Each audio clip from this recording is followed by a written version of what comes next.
Hola, buena tarde. Ahora el tema que vamos a tratar hoy es sobre el presupuesto o las maneras que se hace el presupuesto a las IES, a las instituciones de educación superior aquí en México, principalmente en el SNI, que es el Sistema Nacional de Investigadores. Bien, para ello utilicé un texto de la doctora Rosa María Ramírez Martínez, que es la violencia legítima, la razón y su expansión de la educación. A su vez, la doctora utilizó en la primera parte de su ensayo dos textos, que uno es el contrato social de Jacobo Rousseau y el otro es el contrato social de Thomas Hobbes. Si ustedes miran al inicio de la lámina, hay una crítica a estas concepciones. La filosofía popular darwinista aquella violencia con fines naturales es legítima, pero para poder entender ello una nota, por decir a pie de página, cabría destacar la importancia que tuvieron estos pensadores, además de Hobbes, Rousseau, está Luc, Voltaire, eh, porque en el periodo que a ellos les tocó vivir en el modo procesión feudal, habían dos castas dominantes, bueno, una y pegada a otra, que era la iglesia, perdón, la aristocracia, que eran los reyes, y pegado estaba la iglesia católica, quienes ellos dictaban las maneras, las formas, la reglamentación que existía en ese tipo de sociedad. Mm, Eso fue muy considerado eh, prohibido por la jerarquía de la Iglesia Católica, a tal punto que se consideraban libros prohibidos y aquellas personas que leían esos textos eran condenadas. O, por ejemplo, aquí en México, una de las personas que le tocó sufrir por leer escritos de estos autores fue Inés de Asbaje, que vulgarmente se le conoce como Sor Juana Inés de la Cruz. Bien. Ellos concebían que debería de existir otro tipo de reglamentación jurídica en la sociedad, es decir, que no fuera la que instituyera las bases legales, eh, los cánones eclesiásticos, sino la aparición del Estado. No es que antes no existiera el Estado, sino un Estado desde el justnaturalismo. Por ejemplo, Thomas Hobbes en el Leviatán le va a llamar así al Estado que se alza por encima de la sociedad, porque él tenía la concepción que el lobo es el lobo del hombre, es decir, es enemigo de sí mismo. Entonces lo que requiere, diría Rousseau, es un contrato donde las partes acuerden que esta es mi casa, este es mi coche, entonces si este es mío no tienes por qué usarlo.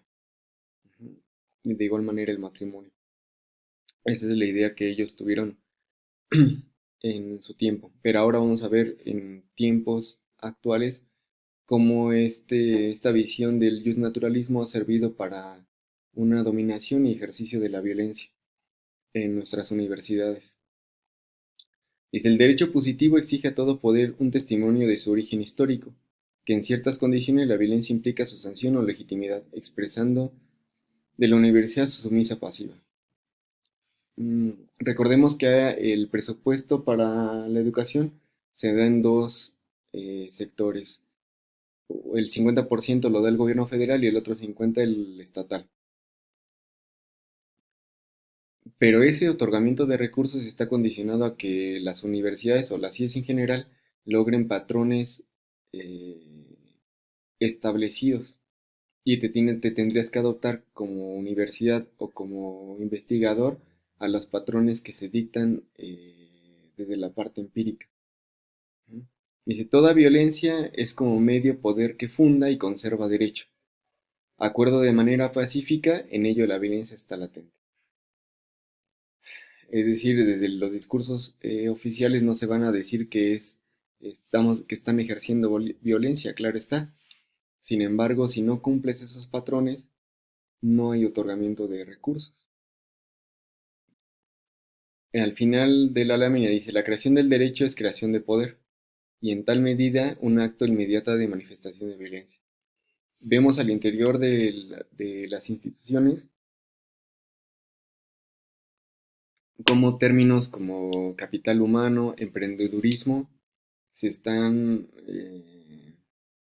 repitiendo una y otra vez y metiéndose en el inconsciente del sujeto, como no hay condiciones para dar empleo a los mexicanos, entonces queda en uno en poder resolver su situación que debería ser de corte federal, es decir, uno tiene que tener esa capacidad de poderse solventar, entonces nos están generando ideas de la cuestión emprendedora y que uno tiene que saber hacer lo que uno que aprenda en las universidades, lo tenemos que saber aplicar en la vida práctica.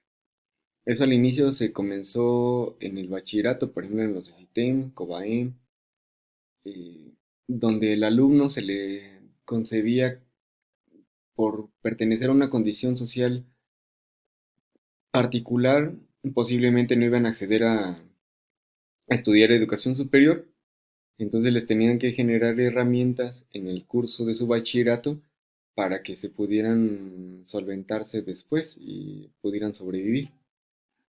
Ahora pasemos en esta lámina que se llama la condición de la universidad. Uno, ¿por qué, quién dice, quién tiene el derecho a continuar sus estudios en una escuela? Es una escuela privada, perdón. Esto me refiero al Exani 1, Exani 2 y Exani 3. Pese a que en la Constitución está marcada que tenemos el derecho de estudiar, sin embargo, este derecho está condicionado a obtención de un puntaje. Cabe destacar que quien plantea estos parámetros para sacar el puntaje del examen no es una institución al interior de las IES, sino es una institución externa, es decir, una institución privada, y que no sabe en sí la vida cotidiana de la vida universitaria, como es el Ceneval. Esto ha tenido consecuencias en el intervencionismo del Estado y ha llevado a atentar contra la libertad y autonomía de cátedra. Veíamos en el video pasado cómo en el proceso de Bolonia y en el proceso de Comtiègne se dieron la modificación de planes y programas de estudio, es decir, les decían a las instituciones qué enseñar, cómo enseñar, qué perfil de egresos se tenían que hacer con la eliminación de la satisfacción social con las satisfacciones de las necesidades del mercado. También te imponen dictar formas de investigación, eso lo vemos quienes hemos estado en un centro de investigación, te ponen parámetros de corte empirista, de la postura empírica analítica, es decir, donde la investigación no persiga, por ejemplo, la comprensión del ser, sino su explicación a través de leyes de corte físico-matemáticas. Ahí me equivoqué, desde 1984, por acuerdo presidencial, se lanzó la primera convocatoria eh, a reconocer los investigadores en cuanto a la producción de su trabajo de investigación, a la par de establecer estímulos económicos. Es decir, el gobierno pone una bolsa de dinero donde las instituciones y los investigadores compiten por obtener esos recursos. Por eso ahí se ve en la imagen que ven en la pantalla la disminución que ha recibido, por ejemplo, el POLI, la UNAM y la UAM. Disminución en términos de presupuesto económico. Otra es las dificultades de los investigadores sociales de la conducta y humanísticos. Aquí les leeré un extracto del texto de Ramírez Martínez, donde se sitúa justamente esta situación. Si los investigadores sociales de la conducta y humanísticos encuentran en las instituciones públicas sus sitios naturales de adscripción, sin embargo, ello ha implicado traer varios decenios políticas de austeridad e incluso adelgazamiento de los presupuestos públicos, prácticamente un nulo crecimiento de las plantas de investigadores y un consecuente envejecimiento de los académicos actuales, así como un nulo apoyo para el trabajo de investigación para no ser redituable en términos técnicos. En el campo de las ciencias sociales y las humanidades y de la conducta constituye un especial desafío el rejuvenecer el promedio de edad de los investigadores. Si no hay presupuestos, las IE se quedan coartadas en el seguir desarrollando investigación para que contribuya al desarrollo de la nación. En la última lámina vemos, bueno, me voy a situar en la desigualdad de género que hay en el SNI. Por ejemplo, el SNI ha contribuido a fortalecer una política educativa y científica centrada en la evaluación de indicadores, en calidad de los procesos y de sus resultados en la productividad. Cabe señalar que el SNI surgió como una política para mejorar los sueldos raquíticos que tenían los profesores.